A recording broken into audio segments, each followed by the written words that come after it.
हर हर महादेव दोस्तों, आप सुन रहे थे मेरे साथ मैं तेरी हीर भाग 60। वंश अपने साथ सेल्फी लेने लगा और ऐसा करते हुए वह जानबूझकर गौरी की तरफ चला आया।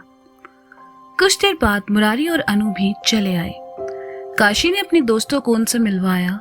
अनु से सब पहले ही मिल चुकी थी, लेकिन मुरारी से पहली बार मिल रही थी। गौरी को मुरारी बड़ा पसंद आया।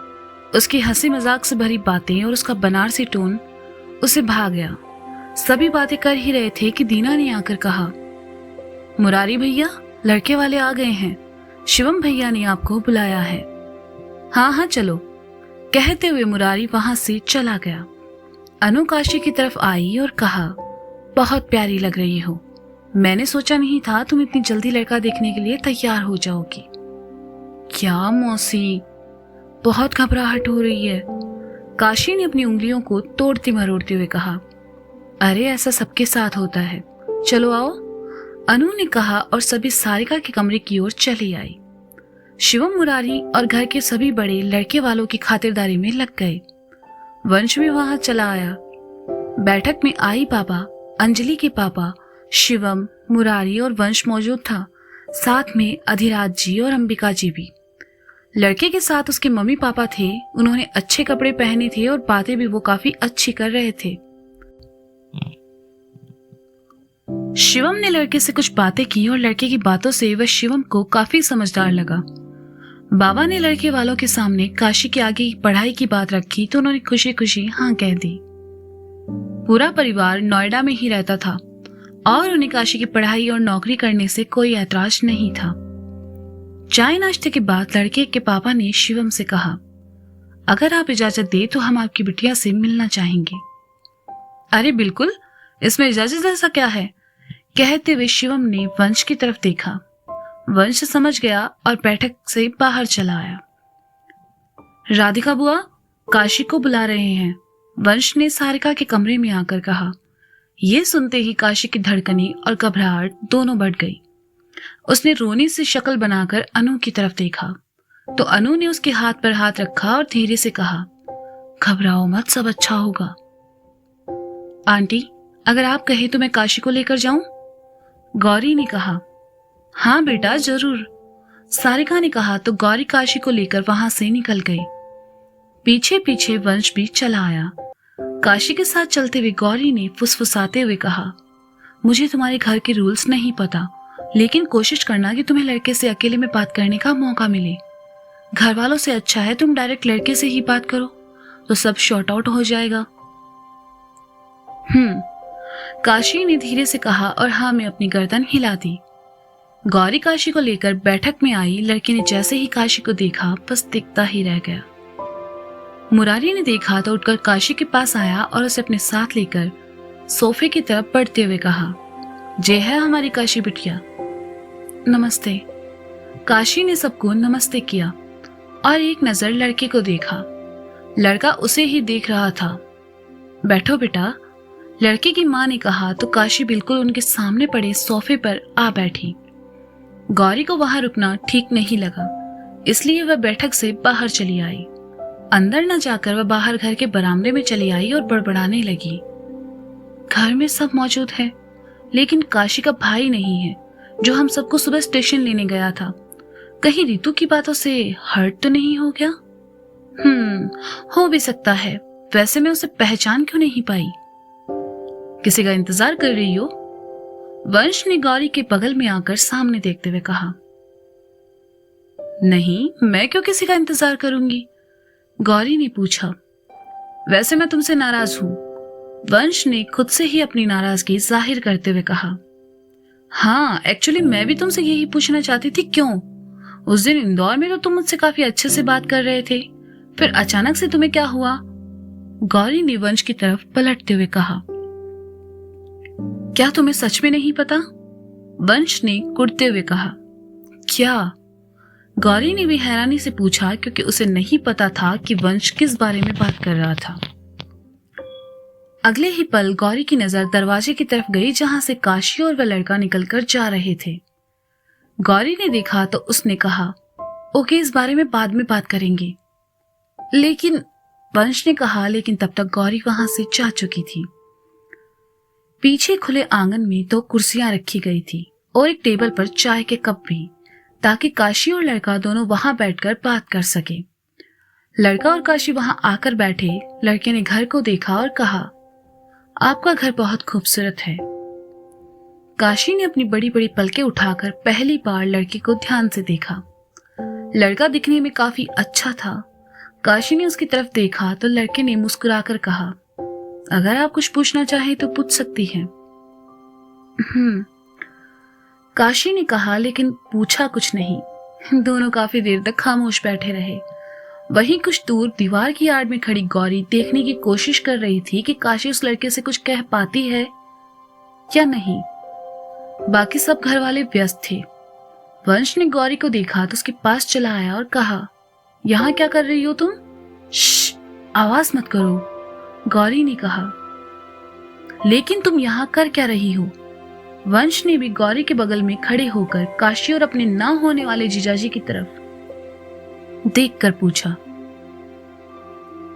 काशी यहाँ उस लड़के से बात करने आई है, लेकिन ये दोनों बात क्यों नहीं कर रहे? कहते हुए गौरी ने अपनी कोहनी वंश के कंधे पर टिका दी। वंश ने देखा तो उसे बहुत अच्छा लगा। जब उसने गौरी के चेहरे की तरफ देखा तो इस वक्त वह उसे कुछ ज्यादा ही अच्छी लग रही थी। वह एकटक गौरी को देखता रहा। एक मीठा सा एहसास उसे छूकर गुजर रहा था, जो कि आज से पहले किसी लड़की को देखकर नहीं हुआ था। कुछ देर बाद ही मुन्ना की आवाज दोनों के कानों में पड़ी। इस तरह छुपकर किसी की बातें सुनना गलत है। मुन्ना की आवाज सुनते ही दोनों पलटे। मुन्ना को वहां देखकर गौरी खिसिया गई।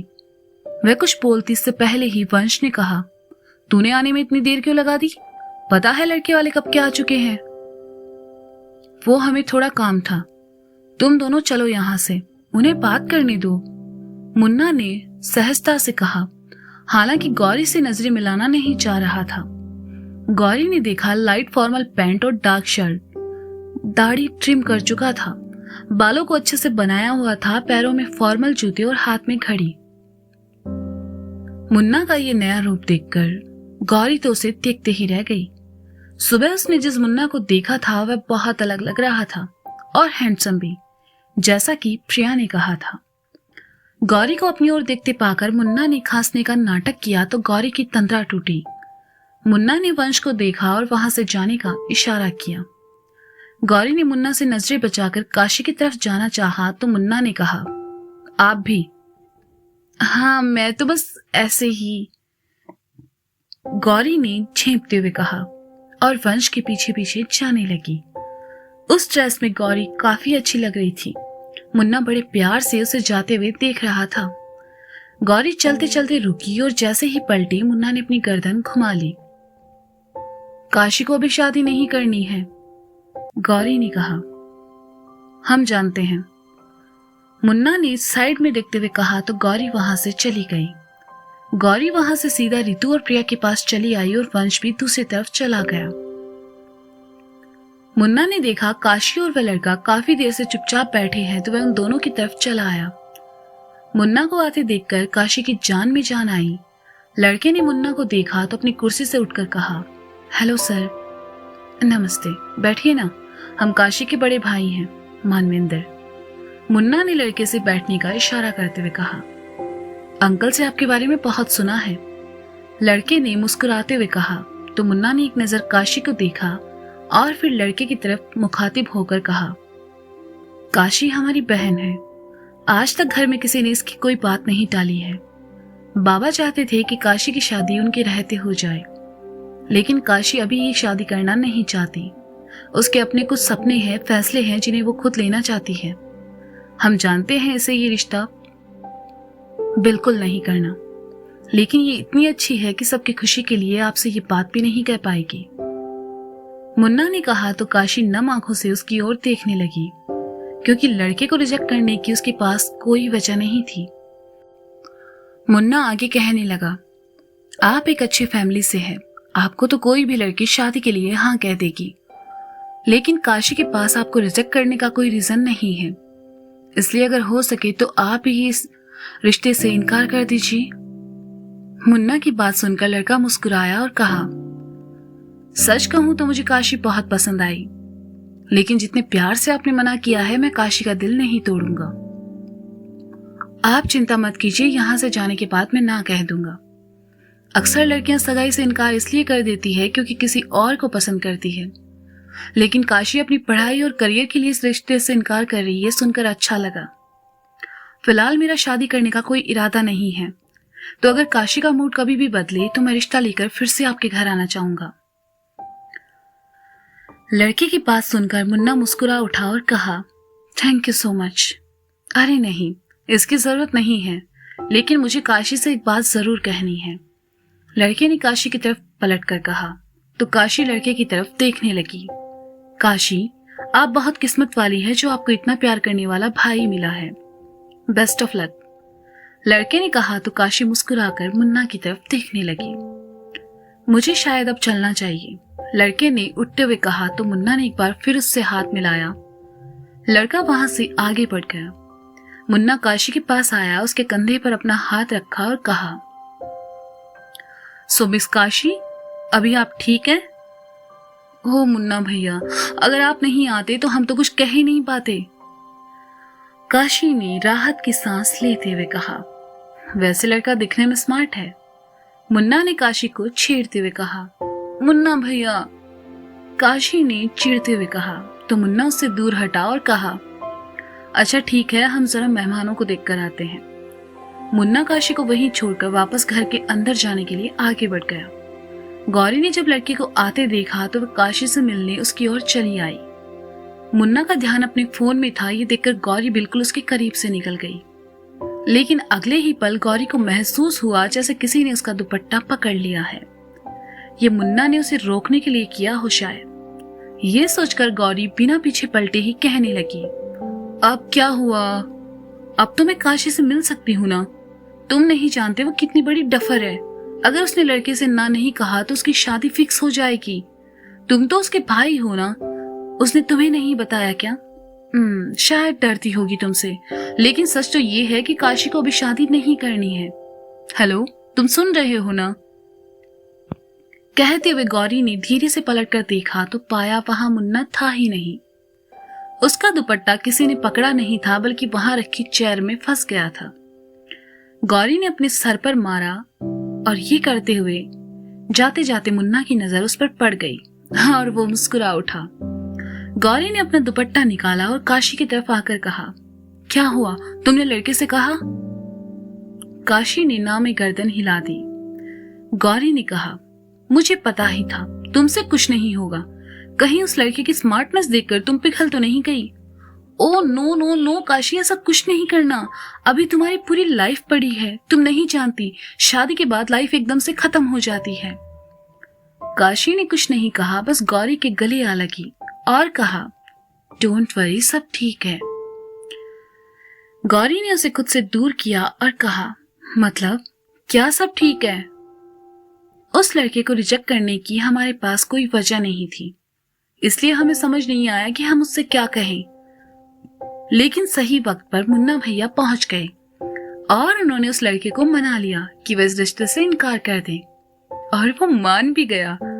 काशी ने खुश होकर कहा, ये तो बहुत अच्छी बात है काशी, अगर लड़के ने सामने से मना कर दिया तो तुम्हारी प्रॉब्लम तो सॉल्व।